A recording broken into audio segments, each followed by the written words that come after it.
सबको सुरक्षा देंगे, सबके विकास को हम आगे बढ़ाएंगे, लेकिन अगर कोई अपराध करेगा तो फिर उस समय कानून अपना कार्य करना प्रारंभ कर देगा। मुझे लगता है ये भय अनावश्यक है। मेरे जनता दर्शन कार्यक्रम में आप ताज्जुब करेंगे, प्रतिदिन 25, 30, 40, 50 मुस्लिम महिलाएं आती हैं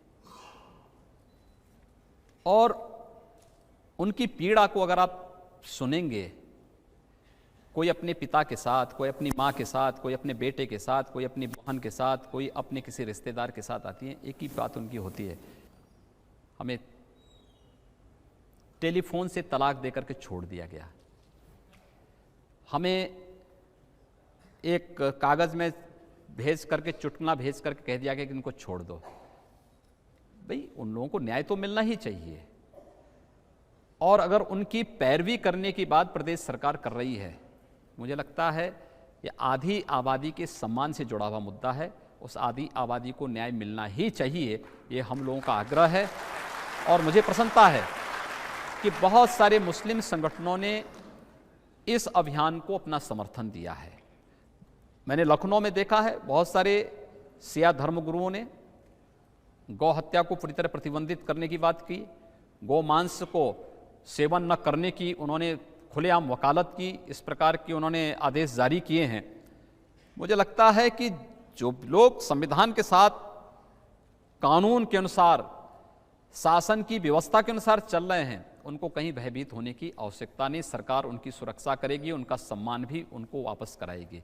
लेकिन हाँ, कोई अपने को कानून से ऊपर समझता है, संविधान से ऊपर समझता है, उसके अंदर भय होना जरूरी है। अब योगी जी, आप 3 तलाक की बात करेंगे, आप गौरक्षा की बात करेंगे, और फिर भी सोचेंगे कि मुसलमान बुरा ना माने। भाई मैं कहता हूँ तो मुस्लिम धर्मगुरुओं ने इस बात के लिए कर दिया है। उन्होंने 3 तलाक का विरोध कर दिया है, उन्होंने गौ हत्या का विरोध भी करना शुरू कर दिया है, और सभी लोगों को इसको स्वीकार करना चाहिए। मुझे लगता है सब स्वीकार करेंगे, एक सौहार्द की स्थापना होगी। हमें प्रयास करना चाहिए कि सौहार्द कहीं बिगड़ने न पाए, इसके लिए दोनों पक्षों को कहीं ना कहीं अपने कुछ निहित स्वार्थों की तिलांजलि देनी होगी, और अगर इस दिशा में एक बेहतर प्रयास हो सकेगा तो मुझे लगता है कि आज़ादी के बाद का एक सबसे बड़ा रिफॉर्म होगा, जिसमें हम लोग समाज में सौहार्द स्थापना करने की एक पहल कर सकेंगे। मुझे प्रसन्नता है कि बहुत सारे मुस्लिम धर्मगुरुओं ने इस पहल में आगे आकर के सहयोग किया है। देखिए, मैं आपको साफ साफ पूछ लेता हूँ, उत्तर प्रदेश में जिस तरह से बूचड़खाने बंद किए गए, मुस्लिम समुदाय में बहुत सारे ऐसे लोग हैं, कारोबारी हैं, जिनको लगता है कि मुस्लिम समुदाय की आर्थिक कमर तोड़ने के लिए ये काम किया जा रहा है। देखिए, उत्तर प्रदेश सरकार ने कोई आदेश जारी नहीं किया है। एनजीटी और सुप्रीम कोर्ट ने इस संबंध में पहले से ही कुछ आदेश जारी किए थे, कुछ डायरेक्शन जारी किए थे। हम लोगों ने तो प्रशासन से कहा कि भाई देखो, ये जो आदेश हैं आप इसको लागू करवाइए। कुछ लोग आनाकानी करने का प्रयास कर रहे थे, हमने कहा भी कुछ नहीं, अगर न्यायालय ने कह दिया है तो इसमें फिर इफ वर्ड का प्रश्न ही नहीं उठता, आप इसको लागू करिए। 24 घंटे के अंदर सब कुछ लागू हुआ। मेरे पास तमाम लोग आए थे, इस पेशे से जुड़े हुए लोग आए थे, उसमें दोनों प्रकार के लोग थे। लोगों ने कहा साहब, मैंने कहा यार बताओ कि आखिर हमारा आदेश कहाँ पे है। ये तो एनजीटी और सुप्रीम कोर्ट ने कहा है, सुप्रीम कोर्ट के आदेश का हम पालन कर रहे हैं। अगर हम पालन न करें तो हमारे सारे अधिकारी जेल चले जाएंगे, तो क्या हम अधिकारियों को जेल भिजवाएं अपना? हम अधिकारियों को जेल नहीं जाने देंगे, लेकिन कानून के अनुसार प्रदेश को चलाएंगे भी। अब पिछली सरकार भी तो चुपचाप बैठी थी इस कानून के ऊपर।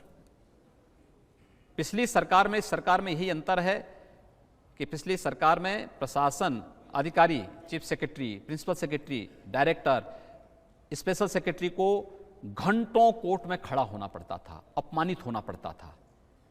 इस सरकार में ऐसी कोई नौबत नहीं आई है और आगे भी नहीं आएगी, कतई नहीं आने देंगे हम लोग इस प्रकार की नौबत। न्यायालय का कोई आदेश है, न्यायालय का सम्मान होगा, लेकिन अनावश्यक रूप से हमारे अधिकारी कोर्ट के कटघरे में खड़े होने के लिए नहीं जाएंगे।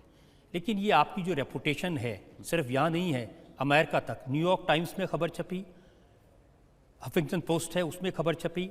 उन्होंने लिखा कि योगी आदित्यनाथ का मुख्यमंत्री बनने का मतलब है भारतीय जनता पार्टी हिंदू वोट का कंसोलिडेशन करना चाहती है। मैं नहीं समझ पा रहा हूं कि हिंदू तो दुनिया का सबसे उदार मनुष्य है। दुनिया के अंदर कोई ऐसा व्यक्तित्व बताइए कि जिसने इतनी उदारता के साथ दुनिया के किसी मत, किसी मजहब या किसी सेक्ट को अपने यहाँ सम्मान दिया हो, फलने फूलने का अवसर दिया हो। फिर हिंदू से इतनी चिढ़ क्यों? और मुझे गर्व है कि मैं हिंदू हूँ, लेकिन एक हिंदू होने के नाते मुझे अपने उन दायित्वों का भी निर्वहन करना है कि प्रदेश में हर व्यक्ति का विकास और प्रत्येक 22 करोड़ जनता की सुरक्षा का दायित्व भी मेरे ऊपर है।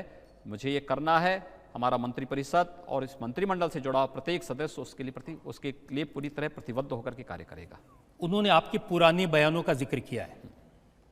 उन्होंने कहा है कि आपने कहा था अगर वो एक हिंदू लड़की को उठाएंगे तो हम 100 मुसलमान लड़कियों को उठाएंगे, अगर वो एक हिंदू को मारेंगे तो हम 100 मुसलमानों को मारेंगे। एक कंडीशनल बयान थे और कंडीशनल बयान इस बात को लेकर के, वो तो मैं आज भी कह रहा हूं कि अगर कोई अपराधी किसी निर्दोष व्यापारी को मारेगा, किसी राह चलती हुई बहन और बेटी की इज्जत के साथ खिलवाड़ करेगा, तो फिर उसके खानदान को तय करना होगा कि उसको इस धरती पर रहना है कि नहीं रहना है।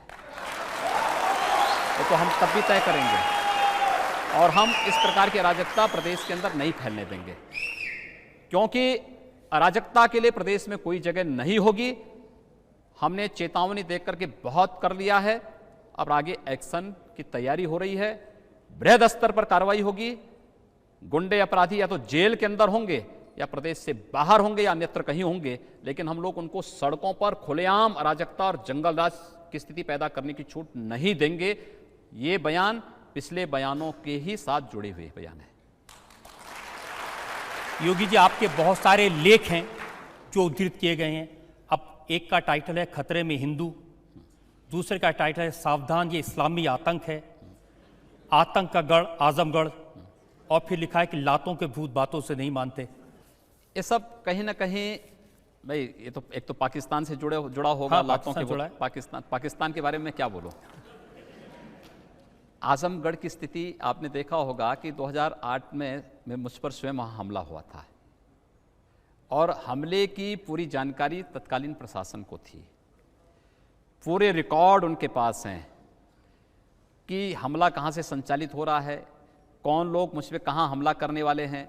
यानी अगर मुझे आजमगढ़ के पहले मेरे एक कार्यकर्ता के द्वारा हल्की सूचना नहीं दी गई होती कि देखिए आगे कुछ होने जा रहा है, हमें इस बात की आशंका है, क्योंकि इसमें कुछ एक आध पुलिस वालों के नाम भी सामने आए थे, तो मुझे लगता है कि मैं इस धरती पे ही नहीं रहता। मैंने अपनी गाड़ी ही बदल दी और मैंने उसमें अपने 2-3 सतर्क कार्यकर्ताओं को रखा कि भाई देखो हमला होगा, गाड़ी की चिंता मत करना, तुम लोग पहले निकल करके बाहर भागना।